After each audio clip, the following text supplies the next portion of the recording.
आजच्या व्हिडिओमध्ये मी तुम्हाला वडाची पूजा अतिशय साध्या सोप्या पद्धतीने कशी करायची हे सांगणार आहे. वटपौर्णिमेच्या पूजेचा संपूर्ण विधी आणि शुभ मुहूर्त देखील सांगणार आहे.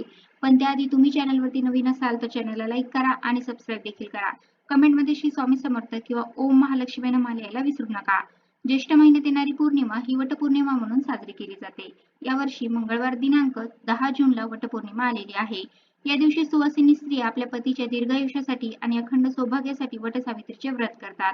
वडाची पूजा करतात. तर वडाची पूजा करण्यासाठी आपल्याला हळद कुंकू, अक्षता, फूल, उदबत्ती, कापूर, निरांजन, विड्याची 2 पाने, कापसाची वस्त्रे, पंचामृत, खोबर, खारीक, बदाम, सुपारी, नाणे, हळकुंड, सुताची गुंडी, पाणी, सौभाग्य अलंकार, ब्लाऊज पीस, फणी, गरसोळ, हळदी कुंकू, बांगड्या, आरसा, सावित्रीचे ओटीचं साहित्य, गहू, आंबे, खोबरे, सुपारी, दक्षिणा, हळकुंड एवढं साहित्य लागणार आहे.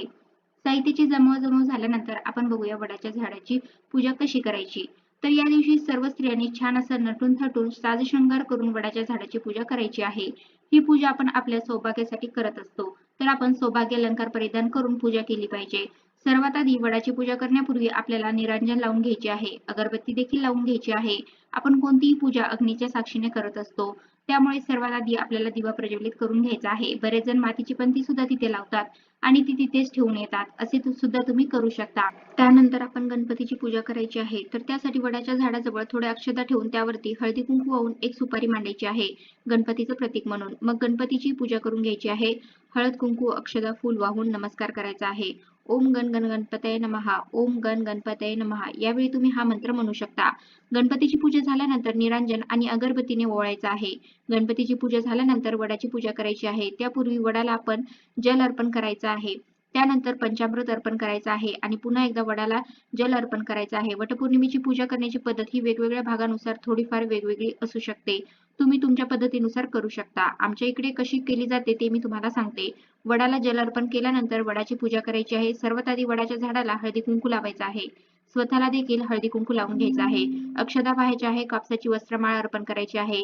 या दिवशी सर्व सुवासिनी स्त्रिया उपवास ठेवतात. काही स्त्रिया निर्जला उपवास करतात तर काही जणी फक्त वडाची पूजा होईपर्यंतच उपवास ठेवतात. एकदा का वडाची पूजा झाली की मग हा उपवास सोडला जातो. वस्त्रमाळ अर्पण केल्यानंतर वडाच्या झाडाला फुले वाहायची आहे आणि मनोभावे नमस्कार करायचा आहे. त्यानंतर झाडाजवळ विडा ठेवायचा आहे. त्यासाठी 2 विड्याची पाने एकावरती एक ठेवायची आहेत. त्यावरती खारीक, खोबरं, हळकुंड, बदाम, सुपारी आणि नाणं असं साहित्य ठेवायचं आहे.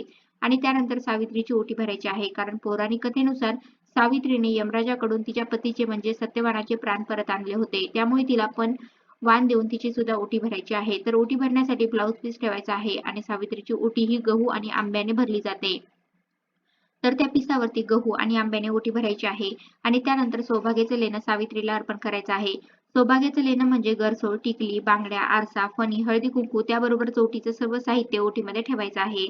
त्यानंतर ओटीवरती हळदी कुंकू व्हायचा आणि नमस्कार करायचा आहे. त्यानंतर सर्वात शेवटी नैवेद्य दाखवायचा आहे. खडीसाखरेचा नैवेद्य दाखवायचा आहे. पण या दिवशी आपण पुरणपोळी, आमरस असं काही पुरणपोळीचा किंवा गोडाधोडाचा नैवेद्य केला तर तो नैवेद्य दाखवायचा आहे. बरेच जण ही पूजा करताना शिदा पण ठेवतात. तुमच्या भागामध्ये जशी पद्धत आहे तसं तुम्ही करू शकता. मग सर्वात शेवटी निरांजनाने अगरबत्तीने झाडाला ओवाळायचं आहे. त्यानंतर वडाला फेऱ्या घालायच्या आहेत. सतुगुंडी वडाला बांधायची आहे. झाडाभोवती 5 किंवा 7 प्रदक्षिणा घालायच्या आहेत. बरेच जण 21 सुद्धा प्रदक्षिणा करतात. पण तुम्ही तुमच्या इच्छा आणि श्रद्धेनुसार वडाला फेरे मारू शकता. यावर्षी वटसावित्री पौर्णिमा 10 जून 2025 ला आलेली आहे. पूजेची वेळ या दिवशी सकाळी पहाटे 11:55 पासून ते 12:51 असणार आहे.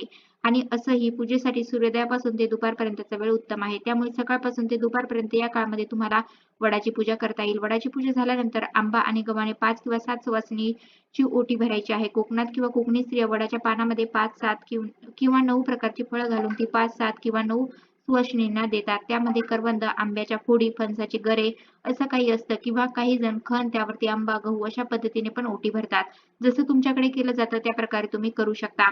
वडाला फेरे घालून झाल्यानंतर जी सुतगुंडी उरलेली असते ती तोडायची नाही, तिथेच ठेवायची. त्यासाठी जाताना छोटी सुतगुंडी घेऊन जायची. त्यानंतर हात जोडून वटवृक्षाला मनोभावे प्रार्थना करायची की मला व माझ्या पतीला तुझ्या इतकंच आरोग्य संपन्न दीर्घायुष्य लाभू दे, धनधान्य व मुले यांनी माझा प्रपंच विस्तारित व संपन्न होऊ दे, मलाही अखंड सौभाग्य लाभू दे अशी मनोभावे प्रार्थना करायची व नमस्कार करायचा.